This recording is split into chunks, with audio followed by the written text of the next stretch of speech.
Dear students, मैं संदीप स्वामी आप सभी का स्वागत करता हूं। आज हम लोग क्लास 9 का चैप्टर 5 का पार्ट 2 कंप्लीट करेंगे। हमने स्टार्ट कर दिया था फंडामेंटल राइट्स, आगे उनको डिटेल से पढ़ते हैं। फर्स्ट फंडामेंटल राइट्स है राइट टू इक्वलिटी, जो कि आर्टिकल 14 टू 18 में बताया गया है।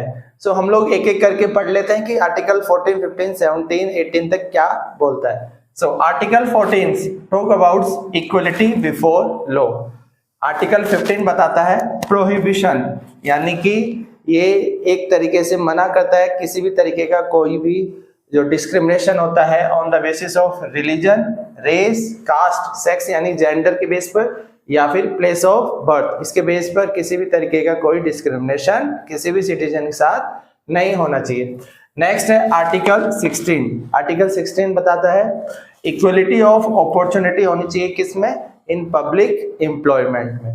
नेक्स्ट आर्टिकल 17 बताता है अबोलिशन ऑफ अनटचेबिलिटी। और next article 18 abolition of titles. ये आर्टिकल 14 टू 18 हमारे एक्सप्लेन किया गया है कॉन्स्टिट्यूशन में। नेक्स्ट हम लोग पढ़ेंगे government not deny equality before the law, और इसके लिए कॉन्सेप्ट को जानना इंपॉर्टेंट है, rule of law. Rule of law क्या बताता है कि no person is above the law, यानी कोई भी पर्सन लॉ से अबव नहीं। एग्जांपल से समझते हैं। एग्जांपल हम लोग लेते हैं फार्मर एंड पीएम। दोनों एक रिच होता है, एक जैसे पावरफुल है पीएम, दोनों के लिए कानून बराबर है।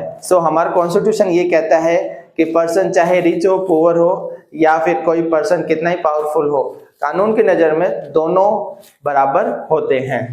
Next government not discriminate against any citizen. Government कभी भी किसी भी सिटीजन के खिलाफ या किसी सिटीजन के लिए डिस्क्रिमिनेट नहीं कर सकती, किसी तरीके का कोई भेदभाव नहीं कर सकती। नेक्स्ट एवरी सिटीजन एक्सेस, सभी सिटीजन को अधिकार है टू पब्लिक प्लेसेस। कोई भी पब्लिक प्लेस है उस पर सभी सिटीजन को अधिकार है, चाहे वो किसी कैटेगरी से बिलोंग करता हो, किसी रिलीजन से हो, चाहे किसी कास्ट से हो, या फिर किसी भी लैंग्वेज से बिलोंग करता हो, सबको इक्वली राइट्स होता है। अब पब्लिक प्लेस कौन सी हो सकती है, जैसे कोई शॉप्स, कोई होटल्स या कोई सिनेमा हॉल्स, इन पे हम सभी सिटीजन को इक्वल राइट्स है। नेक्स्ट नो रेस्ट्रिक्शन ऑन, यानी कि रेस्ट्रिक्शन नहीं है किस चीजों पे, जैसे wells, tanks, bathing guards, roads, playground etcetera.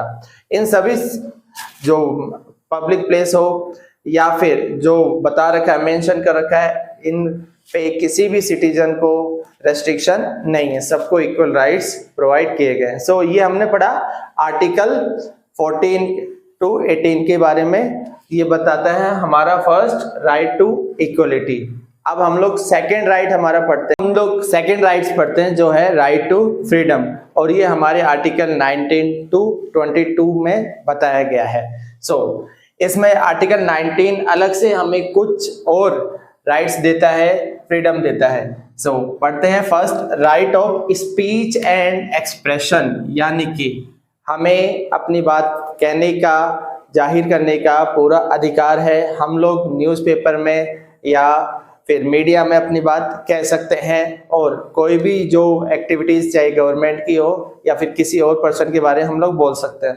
But हम लोग क्रिटिसाइज कर सकते हैं, लेकिन किसी को हम लोग गलत तरीके से बदनाम नहीं कर सकते, या फिर एब्यूजिंग लैंग्वेज, गलत भाषा का इस्तेमाल नहीं कर सकते। फर्स्ट। सेकंड हमें फ्रीडम है, freedom to assemble in a peaceful manner. अगर हमें किसी का प्रोटेस्ट करना है तो हम लोग एक जगह शांतिपूर्ण तरीके से असेंबल हो सकते हैं, वहां पर किसी भी तरीके की कोई हिंसा नहीं होनी चाहिए। Third form associations and union. हमारे अधिकारों के लिए हम लोग अलग से कोई एसोसिएशन, कोई संगठन या कोई यूनियन बना सकते हैं। Fourth move freely through out the country. इसका मतलब हमारी जो मर्जी है, हम कहीं पर भी अपने इंडिया में घूम सकते हैं, ये हमारी आज़ादी है। हम लोग चाहे एक स्टेट से दूसरे स्टेट में जाना चाहें, वहाँ घूमना चाहें, तो आसानी से हम लोग कहीं पर भी घूम सकते हैं। Next reside in any part of the country, यानी कि हम लोग हमारी कंट्री में कहीं पर भी परमानेंटली सेटल हो सकते हैं, कहीं पर भी हम लोग प्रॉपर्टी खरीद के वहां सेटल हो सकते हैं। नेक्स्ट प्रैक्टिस एनी प्रोफेशन, यानी कि हम अपने चॉइस के अनुसार कोई भी प्रोफेशन प्रैक्टिस कर सकते हैं, कोई भी ऑक्यूपेशन, ट्रेड या बिजनेस स्टार्ट कर सकते हैं, कोई हमें फोर्स नहीं कर सकता। सो प्रैक्टिस एनी प्रोफेशन और टू कैरी एनी ऑक्यूपेशन, कोई भी व्यवसाय, कोई भी ट्रेड कर सकते हैं और बिजनेस कर सकते हैं। बट इसमें ट्रेड से उस चीज का ध्यान रखना होगा कि कोई इलीगल या फिर गलत तरीके का ट्रेड नहीं होना चाहिए। सो अब पढ़ते हैं हमारा थर्ड फंडामेंटल राइट्स। थर्ड है राइट्स अगेंस्ट एक्सप्लॉयटेशन, यानी कि किसी भी तरीके के शोषण के खिलाफ हमें राइट्स मिला हुआ है, जो आर्टिकल 23 एंड 24 में बताया गया है। सो आर्टिकल 23 क्या बोलता है? Prohibition of traffic in human beings and force labour. So अब जानते हैं ट्रैफिक का मतलब क्या होता है। ये ट्रैफिक जो व्हीकल्स वाला, भीड़ भाड़ वाला ट्रैफिक नहीं है। ये ट्रैफिक का मतलब है बाय एंड सेल ह्यूमन, जब इंसानों की खरीद फरोख्त को लेकर जो होता है, सेलिंग और बाइंग होती है, उसे ट्रैफिक बोला गया है। तो इस पे ऊपर प्रोहिबिशन किया गया है, ये अलाउ नहीं है। नेक्स्ट है फोर्स लेबर, यानी कि किसी को जबरदस्ती काम करवाना, जिसे बेगार बोलते हैं। Means give service free of charge, या तो कम पैसों में काम करवाना या फिर किसी से फ्री में काम करवाना, ये प्रोहिबिट किया गया है, मना किया। नेक्स्ट आर्टिकल 24, ये प्रोहिबिट करता है चाइल्ड लेबर को। सो आर्टिकल 23 एंड 24 में क्या बताया गया है? Prohibition of trafficking, force labour and child labour, ये तीनों चीजें प्रोहिबिट की गई। सो नेक्स्ट हमारा फोर्थ फंडामेंटल राइट है right to freedom of religion, जो आर्टिकल 25 से लेकर 28 में मेंशन किया गया है। सो ये राइट क्या बताता है? ये बताता है every person has a right to profess, practice and propagate any religion, यानी कि इंडिया में सिटीजन को ये अधिकार है कि वो किसी भी रिलीजन को प्रोफेस कर सकता है, किसी भी रिलीजन को अपना सकता है, उसको प्रैक्टिस कर सकता है जिस हिसाब से वो उसमें पूजा करता है, वर्शिप करता है, और प्रोपेगेट यानी कि उसको प्रमोट कर सकता है। ये सभी सिटीजन को राइट्स मिला हुआ है। Next, there is no state religion in India, India में कोई भी स्टेट रिलीजन नहीं है, कोई ऑफिशियल रिलीजन नहीं है। All religions are given equal respect, यानी सभी रिलीजन को इक्वल रेस्पेक्ट दी गई है। देयरफॉर हम लोग ये बोल सकते हैं, therefore India is a secular country. India क्या है? एक सेक्युलर कंट्री है। सेक्युलर कंट्री का मतलब होता है वो कंट्री जहां का कोई ऑफिशियल रिलीजन नहीं होता, जहां पे सारे रिलीजन इक्वल होते हैं। So no official religion in India and all religions are equal. So ये हमने जाना right to freedom of religion. Next हमारा राइट है fifth, cultural and educational right, जो बताता है आर्टिकल 29 एंड 30 में।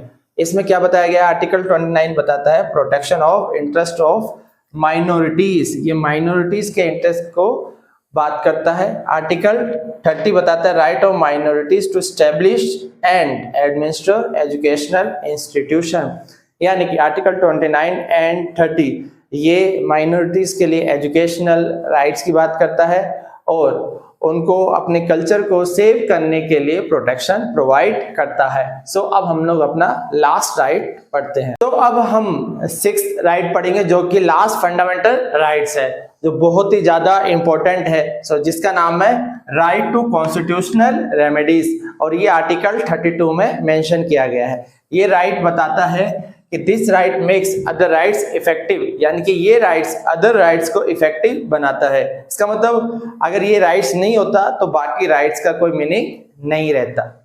सो when any of our rights are violated, इसका मतलब जो हमारे 5 राइट्स जो दे रखे हैं, अगर इनका वायलेशन होता है तो उस केस में सिटीजन को ये राइट है कि वो डायरेक्टली अप्रोच कर सकते हैं सुप्रीम कोर्ट या फिर हाई कोर्ट।